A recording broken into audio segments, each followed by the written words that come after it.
12 ज्योतिर्लिंगों की पौराणिक कथाएं भगवान शिव के 12 ज्योतिर्लिंग देश के अलग अलग भागों में स्थित हैं। इन्हें 12 ज्योतिर्लिंग के नाम से जाना जाता है। इन ज्योतिर्लिंग के दर्शन, पूजन, आराधना से भक्तों के जन्म जन्मांतर के सारे पाप समाप्त हो जाते हैं। वे भगवान शिव जी की कृपा के पात्र बनते हैं। ऐसे कल्याणकारी ज्योतिर्लिंगों की कथा आज हम आपको बताएंगे। श्री सोमनाथ मंदिर गुजरात प्रांत के काठियावाड़ क्षेत्र में समुद्र के किनारे सोमनाथ मंदिर विश्व प्रसिद्ध है। यह ज्योतिर्लिंग पहले प्रभास क्षेत्र के नाम से जाना जाता था। यहीं भगवान श्री कृष्ण ने जरा नामक व्याध के बाण को निमित्त बनाकर अपनी लीला का अंत किया था। इस ज्योतिर्लिंग की कथा का पुराणों में भी वर्णन है। दक्ष प्रजापति की 27 कन्याएं थीं। उन सभी का विवाह चंद्रदेव के साथ हुआ था, किंतु चंद्रमा का समस्त अनुराग व प्रेम उनमें से केवल रोहिणी के प्रति ही रहता था। उनके इस कृत्य से दक्ष प्रजापति की अन्य कन्याएं बहुत अप्रसन्न रहती थीं। उन्होंने अपनी यह व्यथा कथा अपने पिता को सुनाई। दक्ष प्रजापति ने इसके लिए चंद्रदेव को अनेक प्रकार से समझाया, किंतु रोहिणी के वशीभूत उनके हृदय पर इसका कोई प्रभाव नहीं पड़ा। दक्ष ने क्रुद्ध होकर उन्हें क्षयग्रस्त हो जाने का शाप दे दिया। इस शाप के कारण चंद्रदेव तत्काल क्षयग्रस्त हो गए। उनके क्षयग्रस्त होते ही पृथ्वी पर सुधा शीतलता वर्षण का उनका सारा कार्य रुक गया। चारों ओर त्राही त्राही मच गई। चंद्रमा भी बहुत दुखी और चिंतित रहने लगे थे। उनकी प्रार्थना सुनकर इंद्रादि देवता तथा वशिष्ठ आदि अर्षिगण उनके उद्धार के लिए पितामह ब्रह्मा जी के पास गए। सारी बातों को सुनकर ब्रह्मा जी ने कहा, चंद्रमा, अपने शाप विमोचन के लिए अन्य देवों के साथ पवित्र प्रभास क्षेत्र में जाकर मृत्युंजय भगवान शिव की आराधना करो। उनकी कृपा से अवश्य ही इनका शाप नष्ट हो जाएगा और ये रोगमुक्त हो जाएंगे। ब्रह्मा जी के कहे अनुसार चंद्रदेव ने मृत्युंजय भगवान की आराधना का सारा कार्य पूरा किया। उन्होंने घोर तपस्या करते हुए 10 करोड़ बार मृत्युंजय मंत्र का जप किया। इससे प्रसन्न होकर मृत्युंजय भगवान शिव ने उन्हें अमृतत्व का वर प्रदान किया। उन्होंने कहा, चंद्रदेव, तुम शोक न करो। मेरे वरदान से तुम्हारा शाप मोचन तो होगा ही, साथ ही साथ प्रजापति दक्ष के वचनों की रक्षा भी हो जाएगी। कृष्ण पक्ष में प्रतिदिन तुम्हारी एक एक कला क्षीण होगी, किंतु शुक्ल पक्ष में उसी क्रम से तुम्हारी एक एक कला बढ़ जाया करेगी। इस प्रकार प्रत्येक पूर्णिमा को तुम्हें पूर्ण चंद्रत्व प्राप्त होता रहेगा। चंद्रमा को मिलने वाले इस वरदान से सारे लोकों के प्राणी प्रसन्न हो उठे। सुधाकर चंद्रदेव पुनः 10 दिशाओं में सुधा वर्षण का कार्य पूर्ववत करने लगे। शाप मुक्त होकर चंद्रदेव ने अन्य देवताओं के साथ मिलकर मृत्युंजय भगवान से प्रार्थना की कि आप माता पार्वती जी के साथ सदा के लिए प्राणों के उद्धारार्थ यहाँ निवास करें। भगवान शिव उनकी इस प्रार्थना को स्वीकार करके ज्योतिर्लिंग के रूप में माता पार्वती जी के साथ तभी से यहाँ रहने लगे। पावन प्रभास क्षेत्र में स्थित इस सोमनाथ ज्योतिर्लिंग की महिमा महाभारत, श्रीमद् भागवत तथा स्कंद पुराण आदि में विस्तार से बताई गई है। चंद्रमा का एक नाम सोम भी है। उन्होंने भगवान शिव को ही अपना नाथ स्वामी मानकर यहाँ तपस्या की थी, इसलिए इस ज्योतिर्लिंग को सोमनाथ कहा जाता है। श्री मल्लिकार्जुन आंध्र प्रदेश में कृष्णा नदी के तट पर दक्षिण का कैलाश कहे जाने वाले श्री शैल पर्वत पर श्री मल्लिकार्जुन ज्योतिर्लिंग स्थित है। महाभारत, शिव पुराण तथा पद्म पुराण आदि धर्म ग्रंथों में इसकी महिमा और महत्ता का विस्तार से वर्णन किया गया है। पुराणों में इस ज्योतिर्लिंग की कथा कुछ इस प्रकार है। एक समय की बात है, भगवान शंकर जी के दोनों पुत्र श्री गणेश और श्री कार्तिकेय स्वामी विवाह के लिए परस्पर झगड़ने लगे। प्रत्येक का आग्रह था कि पहले मेरा विवाह किया जाए। उन्हें लड़ते झगड़ते देखकर भगवान शंकर और मां पार्वती ने कहा, तुम लोगों में से जो पहले पूरी पृथ्वी का चक्कर लगाकर यहाँ वापस लौट आएगा, उसी का विवाह पहले किया जाएगा। माता पिता की यह बात सुनकर श्री कार्तिकेय स्वामी तो अपने वाहन मोर पर विराजित हो तुरंत पृथ्वी के चक्कर लगाने के लिए दौड़ पड़े। गणेश जी के लिए तो यह कार्य बड़ा ही कठिन था। एक तो उनकी काया स्थूल थी, दूसरे उनका वाहन भी मूषक चूहा था। भला वे दौड़ में स्वामी कार्तिकेय की बराबरी किस प्रकार कर पाते। लेकिन उनकी काया जितनी स्थूल थी, बुद्धि उसी के अनुपात में सूक्ष्म और तीक्ष्ण थी। उन्होंने पृथ्वी की परिक्रमा का एक सुगम उपाय खोज निकाला। सामने बैठे माता पिता का पूजन करने के पश्चात उनकी 7 बार परिक्रमा करके उन्होंने पृथ्वी के चक्कर न लगाकर माता पिता के चक्कर लगाकर कार्य पूरा कर लिया। उनका यह कार्य शास्त्रानुमोदित था। पूरी पृथ्वी का चक्कर लगाकर स्वामी कार्तिकेय जब तक लौटे तब तक श्री गणेश जी का रिद्धि और सिद्धि नाम वाली 2 कन्याओं के साथ विवाह हो चुका था और उन्हें क्षेम तथा लाभ नामक 2 पुत्र भी प्राप्त हो चुके थे। यह सब देखकर स्वामी कार्तिकेय अत्यंत रुष्ट होकर क्रौंच पर्वत पर चले गए। माता पार्वती वहां उन्हें मनाने पहुंची। जब कार्तिक को पता चला कि उनकी माता पिता यहां आने वाले हैं तो कार्तिक वहां से दूसरी जगह चले गए। जिस स्थान में माता पार्वती और भगवान शिव ने अपने पुत्र की प्रतीक्षा की थी उसे अब श्रीसेलम के नाम से जाना जाता है। उन्होंने अपने पुत्र से परेशान होकर उन्होंने एक ज्योतिर्लिंग का रूप धारण किया और वहीं रहने लगे और तब से मल्लिकार्जुन ज्योतिर्लिंग के नाम से प्रख्यात हुए। मल्लिका का अर्थ है पार्वती और अर्जुना का अर्थ है शिव। इस मल्लिकार्जुन शिवलिंग का दर्शन पूजन एवं अर्चन करने वाले भक्तों की सभी सात्विक मनोकामनाएं पूर्ण हो जाती हैं। दैहिक, दैविक, भौतिक सभी प्रकार की बाधाओं से वे मुक्त हो जाते हैं। श्री महाकालेश्वर यह परम पवित्र ज्योतिर्लिंग मध्य प्रदेश के उज्जैन नगर में है। क्षिप्रा नदी के तट पर स्थित उज्जैन प्राचीन काल में उज्जैनी के नाम से विख्यात था। इसे अवंतिकापुरी भी कहते थे। यह भारत की परम पवित्र सप्तपुरियों में से एक है। महाभारत, शिव पुराण एवं स्कंद पुराण में महाकाल ज्योतिर्लिंग की महिमा का पूरे विस्तार के साथ वर्णन किया गया है। इस ज्योतिर्लिंग के विषय में एक कथा इस प्रकार कही जाती है। किसी समय अवंतिकापुरी में वेदपाठी तपोनिष्ठ एक अत्यंत तेजस्वी ब्राह्मण रहते थे। एक दिन दूषण नामक एक अत्याचारी असुर उनकी तपस्या में विघ्न डालने के लिए वहां आया। ब्रह्मा जी से वर प्राप्त कर वह बहुत शक्तिशाली हो गया था। उसके अत्याचार से चारों ओर त्राही त्राही मची हुई थी। ब्राह्मण को कष्ट में देखकर प्राणी मात्र का कल्याण करने वाले भगवान शंकर वहां प्रकट हो गए। उन्होंने एक हुंकार मात्र से उस दारुण अत्याचारी दानव को वहीं जलाकर भस्म कर दिया। ब्राह्मणों ने महादेव से यहीं विराजमान होने के लिए प्रार्थना की। ब्राह्मणों के निवेदन से प्रसन्न होकर शिव जी यहाँ महाकालेश्वर ज्योतिर्लिंग के रूप में वास करने लगे। भगवान वहां हुंकार सहित प्रकट हुए, इसीलिए उनका नाम महाकाल पड़ गया। इसीलिए परम पवित्र ज्योतिर्लिंग को महाकाल के नाम से जाना जाता है। भगवान शिव समय यानी काल के अंत तक यहीं रहेंगे, इसलिए भी इन्हें महाकाल कहा जाने लगा। श्री ओंकारेश्वर यह ज्योतिर्लिंग मध्य प्रदेश में पवित्र नर्मदा नदी के तट पर ओम आकर के पर्वत पर स्थित है। इस स्थान पर नर्मदा के 2 धाराओं में विभक्त हो जाने से बीच में एक टापू सा बन गया है। इस टापू को मानधाता पर्वत या शिवपुरी कहते हैं। नदी की एक धारा इस पर्वत के उत्तर और दूसरी दक्षिण होकर बहती है। दक्षिण वाली धारा ही मुख्य धारा मानी जाती है। इसी मानधाता पर्वत पर श्री ओंकारेश्वर ज्योतिर्लिंग का मंदिर स्थित है। पूर्व काल में महाराज मानधाता ने इसी पर्वत पर अपनी तपस्या से भगवान शिव को प्रसन्न किया था। इसी से इस पर्वत को मानधाता पर्वत कहा जाने लगा। इस ओंकारेश्वर ज्योतिर्लिंग के 2 स्वरूप हैं। एक को ममलेश्वर के नाम से जाना जाता है। यह नर्मदा के दक्षिण तट पर ओंकारेश्वर से थोड़ी दूर हटकर है। पृथक होते हुए भी दोनों की गणना एक ही में की जाती है। शिवलिंग के 2 स्वरूप होने की कथा पुराणों में इस प्रकार है। एक बार विंध्य ने पार्थिव अर्चना के साथ भगवान शिव की 6 मास तक कठिन उपासना की। उनकी इस उपासना से प्रसन्न होकर शंकर जी वहां प्रकट हुए। उन्होंने विंध्य को उनके मनोवांछित वर प्रदान किए। विंध्याचल की इस वर प्राप्ति के अवसर पर वहां बहुत से ऋषिगण और मुनि भी पधारे। उनकी प्रार्थना पर शिवजी ने अपने ओंकारेश्वर के 2 भाग किए। एक का नाम ओंकारेश्वर और दूसरे का ममलेश्वर पड़ा। दोनों लिंगों का स्थान और मंदिर पृथक होते भी दोनों की सत्ता और स्वरूप को एक ही माना गया है। ओंकारेश्वर शिव भगवान का अकेला ऐसा मंदिर है जहां रोज गुप्त आरती होती है। इस दौरान पुजारियों के अलावा कोई भी गर्भगृह में नहीं जा सकता। शिव पुराण में इस ज्योतिर्लिंग की महिमा का विस्तार से वर्णन किया गया है।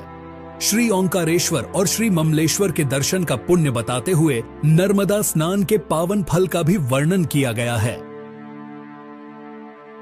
श्री केदारनाथ यह ज्योतिर्लिंग पर्वतराज हिमालय की केदार नामक चोटी पर स्थित है। पुराणों एवं शास्त्रों में श्री केदारेश्वर ज्योतिर्लिंग की महिमा का वर्णन बारंबार किया गया है। इस चोटी के पश्चिम भाग में पुण्यमती मंदाकिनी नदी के तट पर स्थित श्री केदारेश्वर महादेव का मंदिर अपने स्वरूप से ही हमें धर्म और अध्यात्म की ओर बढ़ने का संदेश देता है। चोटी के पूर्व में अलकनंदा के सुरम्य तट पर बद्रीनाथ का परम प्रसिद्ध मंदिर है। अलकनंदा और मंदाकिनी ये दोनों नदियां नीचे रुद्रप्रयाग में आकर मिल जाती हैं। दोनों नदियों की यह संयुक्त धारा और नीचे देवप्रयाग में आकर भागीरथी गंगा से मिल जाती हैं। इस प्रकार परम पावन गंगा जी में स्नान करने वालों को भी श्री केदारेश्वर और बद्रीनाथ के चरणों को धोने वाले जल का स्पर्श सुलभ हो जाता है। कहा जाता है कि यह मंदिर समुद्र तट से लगभग 12,000 फीट की ऊंचाई पर स्थित है। सर्दियों में मौसम की खराब स्थिति के कारण यह मंदिर साल में 6 महीना के लिए खुला रहता है। कहा जाता है कि पवित्र केदारनाथ मंदिर का निर्माण 8वीं शताब्दी ईस्वी में हिंदू गुरु आदि शंकराचार्य द्वारा किया गया था। आदि शंकराचार्य ने उस स्थान का पुनर्निर्माण किया जहां माना जाता है कि महाभारत के पांडवों ने एक शिव मंदिर का निर्माण कराया था। पौराणिक कथा के अनुसार ऐसा कहा जाता है कि पांडव अपने कौरव भाइयों का अंत करने के बाद अपने पापों का प्रायश्चित करने के लिए भगवान शिव से माफी मांगने जाना चाहते थे, लेकिन भगवान शिव उनसे मिलना नहीं चाहते थे। इसके बाद भगवान शिव गुप्तेश्वर में छुप गए, जहां आज केदारनाथ का ज्योतिर्लिंग स्थित है। पांडवों ने और द्रौपदी ने एक बैल देखा जो अन्य बैल से बहुत अनोखा था। पांडवों में से भीम ने उन्हें पहचान लिया कि वह बैल कोई और नहीं बल्कि भगवान शिव है। भगवान शिव जो उनसे छिप रहे थे वे नंदी बैल के रूप में थे। भीम ने बैल को पकड़ने की कोशिश की लेकिन सफल नहीं हो सका। बैल ने खुद को जमीन में धंसा लिया था। भीम ने बैल की पूंछ पकड़कर बाहर खींचने की कोशिश की लेकिन वह नहीं कर सके। इसके बाद भगवान शिव ने खुद को और नीचे धकेल दिया और अलग अलग स्थानों में केवल कुछ हिस्सों में ही प्रकट हुए। जैसे कि केदारनाथ में उनके पीठ का ऊपरी हिस्सा प्रकट हुआ, तुंगनाथ में भुजाएं, मध्यमहेश्वर में नाभि और पेट, रुद्रनाथ में चेहरा और कल्पेश्वर में बाल सिर प्रकट हुआ। पांडवों ने शिव की पूजा करने के लिए इन 5 केदारों पर मंदिर बनवाए, जिससे वह अपने पापों से मुक्त हो गए।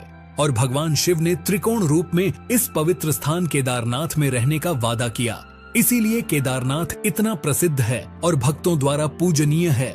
भगवान शिव का यह ज्योतिर्लिंग इतना चमत्कारिक है कि केदारनाथ में आया भयंकर प्रलय भी इससे हिला नहीं पाया था। 2013 में जब बाढ़ का पानी पहाड़ से जब नीचे की ओर गिर रहा था, तभी उस पानी में विशालकाय एक पत्थर लुढ़ककर नीचे आया और मंदिर के पास आकर रुक गया, जिससे पानी का बहाव 2 भागों में बट गया और मंदिर को कुछ नहीं हुआ। इसीलिए अब इस चमत्कारिक शिला को भीमशिला के नाम से जाना जाता है।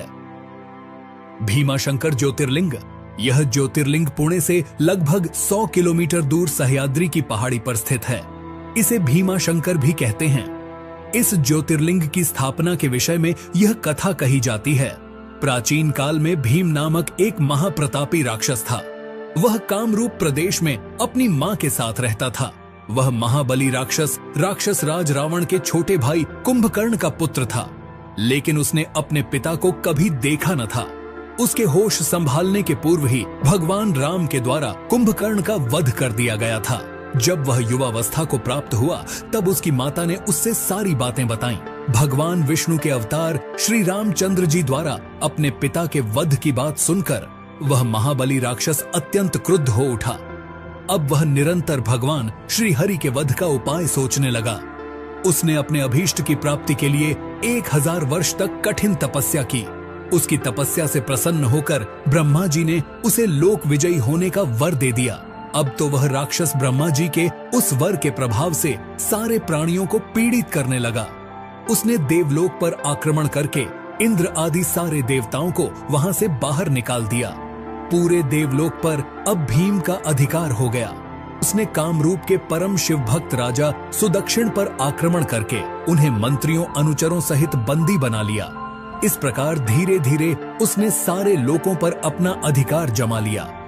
उसके अत्याचार से वेदों, पुराणों, शास्त्रों और स्मृतियों का सर्वत्र एकदम लोप हो गया। वह किसी को कोई भी धार्मिक कृत्य नहीं करने देता था। इस प्रकार यज्ञ, दान, तप आदि के सारे काम एकदम रुक गए। भीम के अत्याचार की भीषणता से घबराकर ऋषि मुनि और देवगण भगवान शिव की शरण में गए और उनसे अपना तथा अन्य सारे प्राणियों का दुख कहा। उनकी यह प्रार्थना सुनकर भगवान शिव ने कहा, मैं शीघ्र ही उस अत्याचारी राक्षस का संहार करूंगा। उसने मेरे प्रिय भक्त कामरूप नरेश को भी सेवकों सहित बंदी बना लिया है। कामरूप अपने सामने पार्थिव शिवलिंग रखकर अर्चना कर रहे थे। उन्हें ऐसा करते देख क्रोधोन्मत्त होकर राक्षस भीम ने अपनी तलवार से उस पार्थिव शिवलिंग पर प्रहार किया, किंतु उसकी तलवार का स्पर्श उस लिंग से हो भी नहीं पाया कि उसके भीतर से साक्षात शंकर जी वहां प्रकट हो गए। उन्होंने अपनी हुंकार मात्र से उस राक्षस को वहीं जलाकर भस्म कर दिया। भगवान शिव जी का यह अद्भुत कृत्य देखकर सारे ऋषि मुनि और देवगण वहां एक होकर उनकी स्तुति करने लगे। लोगों ने भगवान शिव से प्रार्थना की कि महादेव, आप लोक कल्याणार्थ अब सदा के लिए यहीं निवास करें। यह क्षेत्र शास्त्रों में अपवित्र बताया गया है। आपके निवास से यह परम पवित्र पुण्य क्षेत्र बन जाएगा। भगवान शिव ने सबकी यह प्रार्थना स्वीकार कर ली।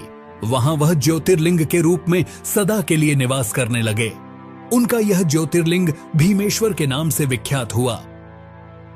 काशी विश्वनाथ ज्योतिर्लिंग, काशी विश्वनाथ मंदिर भारत के उत्तर प्रदेश के वाराणसी शहर में पवित्र गंगा नदी के तट पर स्थित है। वाराणसी भारत में सबसे लंबे समय तक रहने वाले शहरों में से एक है, जिसे बनारस या काशी के नाम से भी जाना जाता है, और ये भारत के साथ सबसे पवित्र शहरों में से एक है और कई महत्वपूर्ण हिंदू मंदिरों का घर है।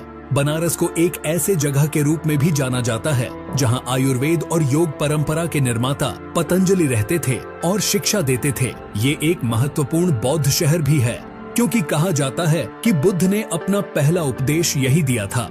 इस पवित्र शहर में गंगा नदी के किनारे कई घाट है, लेकिन सबसे बढ़कर ये भगवान शिव का शहर है। कहा जाता है कि भगवान शिव चाहेंगे वही लोग यहाँ आ सकेंगे। ये मोक्ष प्राप्त करने और जन्म और मृत्यु के चक्र से मुक्त होने के लिए सबसे महत्वपूर्ण तीर्थ स्थलों में से एक है। ऐसा माना जाता है कि काशी विश्वनाथ पहला ज्योतिर्लिंगों है जो पृथ्वी को तोड़कर आकाश तक चमका, और ऐसा करके उसने अन्य सभी देवताओं पर अपना वर्चस्व स्थापित किया। इस मंदिर में ज्योतिर्लिंग के साथ शक्तिपीठ भी है। इस मंदिर में शिव को विश्वेश्वर के नाम से भी जाना जाता है, जिसका अर्थ है ब्रह्मांड का शासक। इस ज्योतिर्लिंग की उत्पत्ति के बारे में सिर्फ पुराण में एक कथा का उल्लेख है। एक बार सृष्टि के रचयिता ब्रह्मा और सृष्टि के पालनकर्ता भगवान विष्णु के बीच अपने सर्वोच्चता को लेकर बहस हुई। उनकी परीक्षा लेने के लिए शिव ने प्रकाश की एक विशाल अंतहीन स्तंभ ज्योतिर्लिंग के रूप में प्रकट हुए, ये निर्धारित करने के लिए कि कौन अधिक शक्तिशाली है। भगवान विष्णु ने बराह का रूप लिया और नीचे की ओर जाने की कोशिश की, जबकि ब्रह्मा ने स्तंभ के शीर्ष तक उड़ने के लिए रूप लिया।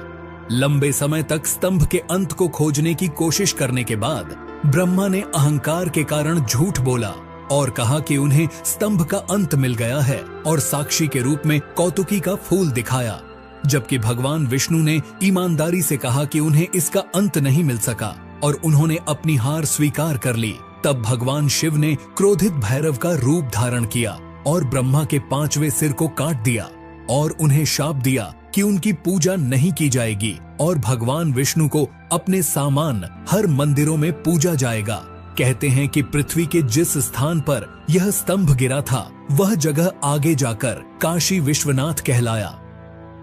त्र्यंबकेश्वर ज्योतिर्लिंग, त्र्यंबकेश्वर ज्योतिर्लिंग जो ब्रह्मगिरी नामक एक पर्वत पर स्थित है, ये वही जगह है जहां से गोदावरी नदी शुरू होती है। इस ज्योतिर्लिंगों की सबसे बड़ी खासियत है यहाँ पर मौजूद 3 छोटे छोटे लिंग, जिन्हें ब्रह्मा, विष्णु और शिवजी का प्रतीक माना जाता है।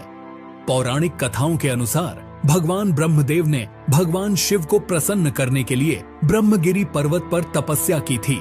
तभी से इस पर्वत को ब्रह्मगिरी पर्वत के नाम से जाना जाता है। कहते हैं कि ब्रह्मगिरी पर्वत के बीच आश्रम हुआ करता था, जहां महान ऋषि गौतम रहते थे। एक बार वहां भारी सूखे और अकाल के कारण वहां से सभी मनुष्यों के साथ साथ सभी जीव जंतु भी भागने लगे। जिसे देखते हुए ऋषि गौतम ने जल के देवता वरुण देव की तपस्या की। उनकी तपस्या से प्रसन्न होकर वरुण देव ने उन्हें एक ऐसा कुंड भेंट किया जिसमें कभी न खत्म होने वाला जल था। गौतम ऋषि ने उस पानी का उपयोग सभी प्राणियों की मदद करने के लिए किया। ऋषि गौतम को लोगों का अधिक प्यार और स्नेह मिला, इसलिए ऋषि गौतम को अधिक पुण्य प्राप्त हुआ। लेकिन जल्द ही आश्रम के दूसरे ऋषियों को इस बात से जलन होने लगी और उन्होंने गौतम ऋषि को नीचा दिखाने के लिए भगवान गणेश की तपस्या की। जैसे ही भगवान गणेश जी प्रकट हुए तो सभी ऋषियों ने उनसे गौतम ऋषि को नीचा दिखाने का आग्रह किया। इस पर गणेश जी ने उन्हें समझाने की कोशिश की, परंतु जब सारे ऋषि नहीं माने तो गणेश जी ने मजबूरन एक कमजोर गाय का रूप धारण किया और ऋषि के आश्रम में पहुंचे। गाय की ऐसी हालत देखकर ऋषि गौतम ने गाय को कुछ चारा प्रदान किया, लेकिन जैसे ही गाय ने चारे को खाया तुरंत उसकी मृत्यु हो गई। जिसके बाद सभी ऋषि वहां आ पहुंचे और उन्होंने गोहत्या का पाप ऋषि गौतम पर लगा दिया। गौतम ऋषि ने गोहत्या के पाप को दूर करने के लिए भगवान शिव को प्रसन्न करने के लिए इसी पहाड़ी पर तपस्या की थी। भगवान शिव प्रसन्न हुए और गौतम ऋषि से पूछा कि वे क्या चाहते हैं। गौतम ऋषि गाय के हत्या के पाप को दूर करने के लिए माता गंगा के जल में स्नान करना चाहते थे। भगवान शिव ने गौतम ऋषि की इच्छा स्वीकार कर ली और गंगा माता का जल ब्रह्मगिरी पर्वत पर भेज दिया। लेकिन गंगा नदी वहां से बार बार गायब हो जाती थी, क्योंकि गंगा माता वहां अकेले नहीं जाना चाहती थी। इसलिए गंगा माता ने आगे भगवान शिव से त्र्यंबकेश्वर में उनके साथ रहने के लिए प्रार्थना की और भगवान शिव ने गंगा माता के अनुरोध को स्वीकार कर लिया और ज्योतिर्लिंग त्र्यंबकेश्वर के रूप में भूमि से उत्पन्न हुए, जिसे आज त्र्यंबकेश्वर ज्योतिर्लिंग के रूप में जाना जाता है। वैद्यनाथ ज्योतिर्लिंग। वैद्यनाथ ज्योतिर्लिंग झारखंड राज्य के देवघर में स्थित है। ज्योतिर्लिंग को सिद्धपीठ भी कहा गया है, जहां पर भक्तों की मुराद जल्दी पूरी होती है। पौराणिक कथाओं के अनुसार रावण शिवजी को प्रसन्न करने के लिए हिमालय क्षेत्र में तपस्या कर रहा था। उसने अपने 9 सिर शिवजी को अर्पित कर दिया था। जैसे ही वो अपने 10वें सिर का बलिदान देने वाला था, शिवजी उनके सामने प्रकट हुए और उनसे पूछा कि वे क्या चाहते हैं। रावण ने कामना ज्योतिर्लिंग को लंका द्वीप पर ले जाने को कहा और शिव को कैलाश से लंका ले जाने का इच्छा व्यक्त की। भगवान शिव रावण के अनुरोध पर सहमत हुए, लेकिन एक शर्त के साथ उन्होंने कहा कि यदि लिंग को रास्ते में कहीं भी रखा गया तो ये देवताओं का स्थायी निवास बन जाएगा और इसे कभी भी स्थानांतरित नहीं किया जा सकेगा। ये सुनकर कि भगवान शिव कैलाश पर्वत पर अपने निवास स्थान से चले गए, सभी देवी देवता चिंतित हो गए। उन्होंने भगवान विष्णु से इसका समाधान मांगा। भगवान विष्णु ने पानी से जुड़े देवता वरुण देव को रावण के पेट में प्रवेश करने के लिए कहा, जिसके परिणाम स्वरूप और देवघर के आसपास के क्षेत्र में उसे पेशाब करने की आवश्यकता महसूस हुई। कहानी में कहा गया है कि विष्णु जी ने एक चरवाहे का रूप लिया। जब रावण पेशाब करने गया तो उसने इस ग्वाले को एक लिंग दिया। वरुण देव की उपस्थिति के कारण रावण को खुद को राहत देने में बहुत लंबा समय लगा। काफी देर तक रावण की प्रतीक्षा करने पर चरवाहा क्रोधित हो गया। फिर उसने लिंग को जमीन पर रख दिया और वहां से चला गया। वापस लौटने पर रावण ने लिंग को उठाने का प्रयास किया, लेकिन अपने प्रयास में असफल रहा। यह जानकर परेशान हो गया कि यह भगवान विष्णु का काम था और जाने से पहले रावण ने लिंग पर अपना अंगूठा दबाया, जिससे शिवलिंग आंशिक रूप से क्षतिग्रस्त हो गया। तब शिवलिंग की ब्रह्मा, विष्णु और अन्य देवी देवताओं द्वारा पूजा की गई और उन्होंने वैद्यनाथ मंदिर का निर्माण कराया। तब से महादेव ने कामना लिंग के अवतार के रूप में देवघर में निवास करते हैं। नागेश्वर ज्योतिर्लिंग। नागेश्वर ज्योतिर्लिंग अंधा नागानाथ महाराष्ट्र में स्थित है। नागेश्वर ज्योतिर्लिंग के बारे में सिर्फ पुराण में एक कथा दारुका नामक एक राक्षस के बारे में बताती है, जिसने सुप्रियो नामक एक शिव भक्त पर हमला किया और उसे अपने शहर दारुका वन में कई अन्य लोगों के साथ कैद कर लिया, जो समुद्र के नीचे एक शहर था जिसमें समुद्री सांप और राक्षस रहते थे। सुप्रियो के तत्काल उपदेश पर कैदियों ने शिव के पवित्र मंत्र का जाप करना शुरू कर दिया, जिसके तुरंत बाद शिव जी प्रकट हुए और राक्षसों का विनाश हुआ। जिसके बाद सुप्रियो ने उस ज्योतिर्लिंग की विधिवत पूजा की और शिवजी से इस स्थान पर रहने का आग्रह किया, जो कि आगे चलकर नागेश्वर ज्योतिर्लिंग के नाम से प्रसिद्ध हुआ। रामेश्वरम ज्योतिर्लिंग। रामेश्वरम तमिलनाडु के रामनाथपुरम जिले में एक शहर रामेश्वरम में स्थित है। इस मंदिर तक समुद्र के ऊपर पंबन पुल के माध्यम से पहुंचा जा सकता है। इस ज्योतिर्लिंग को विश्व के सबसे पुराने ज्योतिर्लिंग में से एक माना जाता है। बताया जाता है कि ये ज्योतिर्लिंग रामायण काल के समय जितना पुराना है, जिसे खुद भगवान श्री राम ने रावण को मारने के बाद ब्रह्म हत्या के पाप से बचने के लिए शिव जी की पूजा करने के लिए स्थापित किया था। केवल यही नहीं कहा तो ये भी जाता है कि आज के समय में जो रामेश्वरम मंदिर में जो पानी के 24 कुंड है, उसे भगवान राम ने अपनी वानर सेना की प्यास बुझाने के लिए अपने तीर से बनवाए थे। इस मंदिर के गलियारे को विश्व का सबसे बड़ा गलियारा कहा जाता है, जो कि 1212 स्तंभ पर टिका हुआ है। कहते हैं कि श्री राम ने श्रीलंका में राक्षस राजा रावण, जो एक ब्राह्मण था, उसके खिलाफ युद्ध के दौरान की गई हत्या के पाप से मुक्ति के लिए यहाँ शिव से प्रार्थना की थी। पुराणों के अनुसार श्री राम ने अपनी पत्नी सीता और अपने भाई लक्ष्मण के साथ यहाँ लिंगम स्थापित किया और पूजा की। रावण को मारते समय श्री राम पर ब्रह्म हत्या का पाप लगा। शिव जी की पूजा करने के लिए श्री राम ने हनुमान जी, जो स्वयं शिव जी के अवतार थे, उन्हें हिमालय से ज्योतिर्लिंग लाने का निर्देश देते हैं। क्योंकि लिंगम को लाने में अधिक समय लगा, इसीलिए माता सीता ने पास के समुद्र तट से रेत से एक लिंगम बनाया, जिसे आज भी मंदिर के गर्भगृह में स्थापित माना जाता है। ये विवरण वाल्मीकि द्वारा लिखित मूल रामायण में अच्छी तरह से समर्थित है, जहां ये युद्ध कांड में लिखा गया है। घृष्णेश्वर ज्योतिर्लिंग।